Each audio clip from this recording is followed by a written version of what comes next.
ഈ ഹാസ്യങ്ങൾ ഉണ്ടാക്കുമ്പോൾ ആനുകാലികത നിറഞ്ഞ ഹാസ്യങ്ങൾ ഉണ്ടാക്കാനായിട്ട് എളുപ്പമാണ്, സറ്റയർ. പക്ഷേ ഈ സറ്റയറിൻ്റെയൊക്കെ വലിയൊരു പ്രശ്നം എന്ന് വെച്ചാൽ നമ്മുടെ ആ പ്രശ്നങ്ങൾ കഴിഞ്ഞ് കാലഘട്ടം മാറി 1 മാസം 2 മാസം കഴിയുമ്പം അതിൻ്റെ പ്രസക്തി പോകും. ഇപ്പോഴുണ്ടാകുന്ന ഒരു പ്രശ്നത്തെക്കുറിച്ച് ഒരു ആനുകാലികത അങ്ങനെയുള്ള ഒരുപാട് ചാനൽ പ്രോഗ്രാമുകൾ നമ്മൾ കാണാറുണ്ട്. പക്ഷെ ശ്രീനിയേട്ടൻ്റെ ഹ്യൂമർ ആനുകാലികത എന്ന് പറഞ്ഞ ഒരുപാട് ഹാസ്യങ്ങൾ അദ്ദേഹം ഉണ്ടാക്കിയിട്ടുണ്ട്. 10 വർഷം 15 വർഷം 20 വർഷം കഴിഞ്ഞാലും ഇപ്പോഴും അതിൻ്റെ പ്രസക്തി മാറിയിട്ടില്ല എന്നുള്ളതാണ് അദ്ദേഹത്തിൻ്റെ ഒരു പ്രത്യേകതയായിട്ട് ഞാൻ കാണുന്നത്. ഇപ്പോഴും ഈ കഴിഞ്ഞ ഇലക്ഷനും അദ്ദേഹം പണ്ട് ചെയ്ത സിനിമകളിലെ ക്ലിപ്പിങ്സുകൾ ട്രോളായിട്ട് വന്നുകൊണ്ടിരിക്കുന്നു. ഏറ്റവും കൂടുതൽ വന്നുകൊണ്ടിരുന്നത് അതാണെന്നാണ് എൻ്റെ ഒരു വിശ്വാസം. അപ്പം അതിന് പകരം വെക്കാൻ മറ്റൊരു വ്യക്തി ഉണ്ടാവില്ല. ഇപ്പോഴും എന്നെ കാണുമ്പോൾ എനിക്കും കുറച്ച് കൃഷിയൊക്കെ ഉള്ളതുകൊണ്ട് എന്നോട് പ്രത്യേക സ്നേഹവും വാത്സല്യവും ഉണ്ട്. വിഷമില്ലാത്ത പച്ചക്കറികൾ ഉണ്ടാക്കുന്നവരാണെന്ന് പറയുന്ന ഒരു പോസിറ്റീവ് ആറ്റിറ്റ്യൂഡിൽ കാണാറുണ്ട് നമ്മളെയൊക്കെ.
പ്രിയപ്പെട്ട പ്രേക്ഷകരെ, നമ്മുടെ ശ്രീനിവാസൻ ചേട്ടൻ നമ്മളെ വിട്ടു പിരിഞ്ഞു.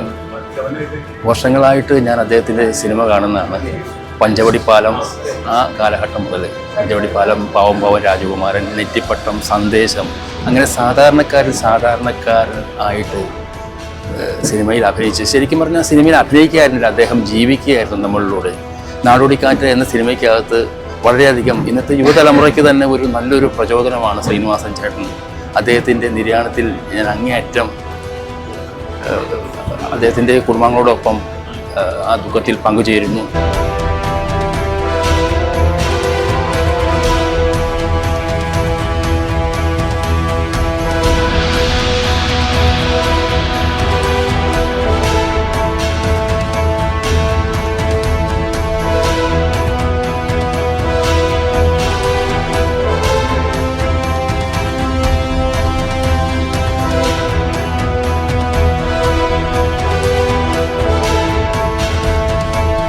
ഒരുപാട് ദുഃഖത്തോടുകൂടിയാണ് ഇവിടെ നിൽക്കുന്നത്.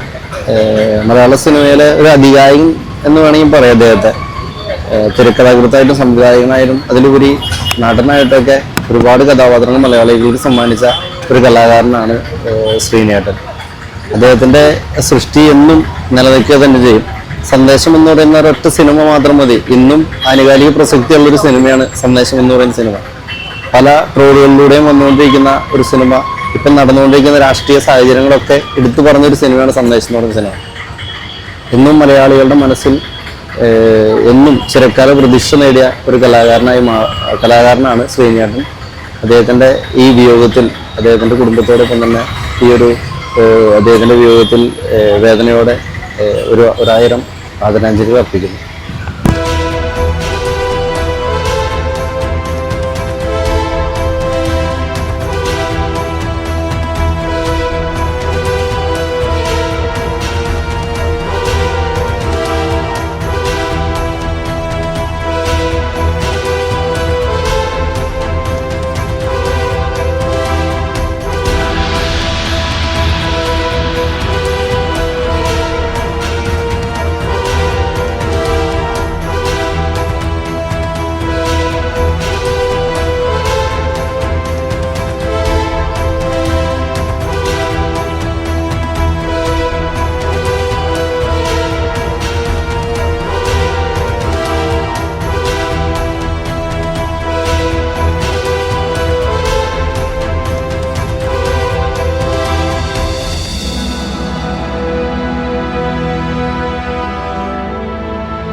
വ്യത്യസ്തനായ ഒരു ചലച്ചിത്ര നടനും സംവിധായകനും തിരക്കഥാകൃത്തും ആയിട്ടുള്ള അപൂർവ വ്യക്തിത്വമായിരുന്നു ശ്രീനിവാസൻ. 48 കൊല്ലക്കാലം മലയാള സിനിമാ രംഗത്ത് മറ്റ് സെലിബ്രിറ്റീസിനെ പോലെ, മഹാനടന്മാരെ പോലെ ആകാര സൗന്ദര്യമോ വടിവോ അങ്ങനെയുള്ള ഒന്നുമില്ലാതെ തന്നെ എല്ലാവരേക്കാൾ ഉയർന്ന നിലയിലേക്ക് എത്താൻ കഴിഞ്ഞ അപാരമായ കഴിവുകളുണ്ടായിരുന്ന ഒരു മഹാനടനായിരുന്നു ശ്രീനിവാസൻ.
മലയാള മണ്ണിൻ്റെ നിറമുള്ള ഒത്തിരി നല്ല നല്ല കഥാപാത്രങ്ങളെ കോമഡിയിൽ അവതരിപ്പിച്ച ഈ അനശ്വരനായ ആ നടൻ്റെ മുമ്പിൽ ആദരാജ്ഞകൾ അർപ്പിക്കുകയല്ലാതെ ഈ നിമിഷത്തിൽ മറ്റൊന്നും എനിക്ക് പറയാനില്ല.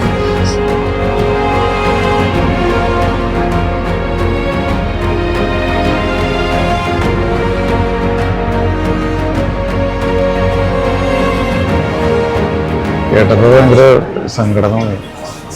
എപ്പോഴും നമ്മൾ ശ്രീനിവാസൻ സാറെന്ന് പറഞ്ഞാൽ അങ്ങനെയല്ല, നമുക്കെപ്പോഴും നമ്മളെ ചിരിപ്പിച്ചിട്ടേ ഉള്ളൂ, ചിന്തിപ്പിച്ചിട്ടുണ്ട്. നമ്മൾ സിനിമ കണ്ട് തുടങ്ങുന്ന കാലത്ത് ശ്രീനിവാസൻ സാറുണ്ടെങ്കിൽ നമ്മൾക്ക് സങ്കടമാണ്. ചിന്തിപ്പിക്കുകയും ചിരിപ്പിക്കുകയും ചെയ്ത നമ്മുടെ എല്ലാം പ്രിയപ്പെട്ട കലാകാരനായ ശ്രീനിവാസൻ സാറ് നമുക്ക് നഷ്ടപ്പെട്ടിരിക്കുന്നു. ഒരുപാട് നല്ല തിരക്കഥകൾ ഇനിയും ഉണ്ടാകുന്ന പ്രതീക്ഷയുണ്ടായിരുന്നു. പക്ഷേ അദ്ദേഹം നമ്മളെല്ലാം പോയിരിക്കുന്നു.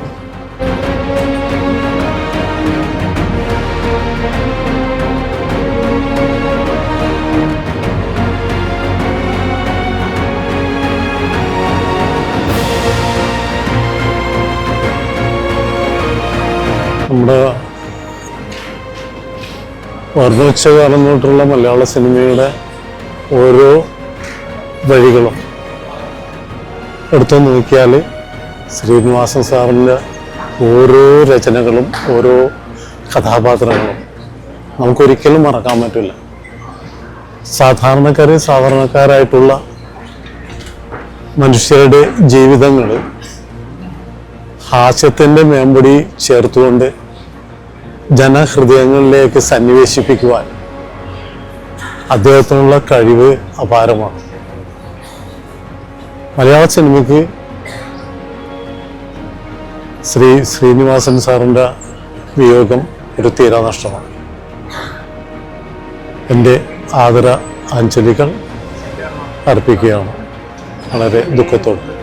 ഞങ്ങളൊരു സിനിമ കൂടി പ്രേക്ഷകർ, മലയാളം മണ്ണിലെ ഓരോ മനുഷ്യരും പ്രതീക്ഷിക്കുന്നുണ്ടായിരുന്നു എന്നുള്ളതാണ് സത്യം.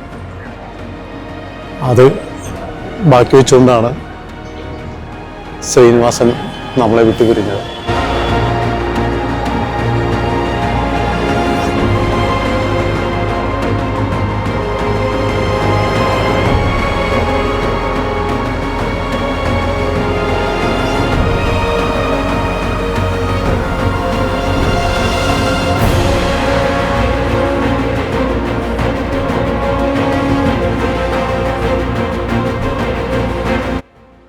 മലയാളി മനസ്സുകളിലേക്ക് ഏകദേശം കുതിച്ചു വരുന്ന ഒരു നടനാണ് അദ്ദേഹം. അദ്ദേഹത്തിൻ്റെ വിയോഗത്തിൽ ആദരാഞ്ജലി അർപ്പിച്ചുകൊണ്ട് നമസ്കാരം.